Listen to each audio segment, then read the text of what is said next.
You can be set free from the whip, but not free from the control. I think about our third world countries. Some of us have been independent for 20, 30 years, and we still colonialized.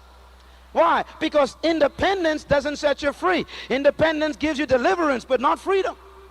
And you can be independent and still be in bondage to a 30, 40, 60, 100-year-old conditioning that you haven't changed. And it's hard to change your mind. Say it with me, it's hard to change my mind. Say it loud. It's hard to change my mind. Say it again. It's hard to change your mind. And the Bible teaches clearly, as a man thinketh, so is he. Not as a man believeth. That's why even though you may believe in Jesus, it doesn't mean you think freedom. And so in order for Egypt to lose its hold on us, we need to be reconditioned. Paul says we need to have our minds renewed. And so bondage brings laziness, hatred for work. Slavery brings lack of creativity, and most of all, irresponsibility. And I tell you what, one of the most dangerous things that oppression brings is low self-esteem.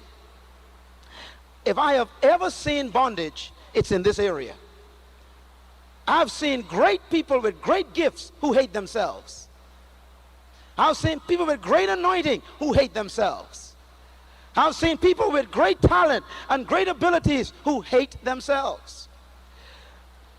I went to a Christian university, a great university. And that university taught us a lot of academics. It even taught us a lot of physical discipline. It also taught us a lot of spiritual information. But do you know that as a person coming from a third world country with an oppressed mind, that university did not teach me how to be free? Curriculums or curriculi, you got to be careful with them. Because I looked at the Abeka curriculum. And I appreciate the Abeka. We got Christian schools here in our country. My children go to one of them, and they have the Abeka curriculum. And as I studied the Abeka curriculum, I got a degree in education. Matter of fact, one of my major areas of studies was child psychology. And when I learned how children learn and how they develop curriculum to teach children, I discovered that most of the curriculum that we, even in the formerly oppressed areas, and I say that very guardedly because most of us still are, but where oppressed people are, one of the problems is that we adopt the educational system of the oppressor. And remember that curriculum is designed by the one who wrote it. And the curriculum is designed for the one who wrote it. Please write that down. Don't forget that when a person gives you a curriculum, it was written for their children, not for you. And so if you just adapt it and adopt it, then you may be missing some crucial problems that you may have that was not addressed. For example, if the person who wrote the curriculum never had your experience or never went through what you went through, then the curriculum is not designed to set you free from what put you in bondage. So I discovered that the oppressed mind has some very unique problems. For example, the poor self-concept. We're still in bondage. Even though you are delivered, you're still not free from the image that was painted in your mind by the oppressor.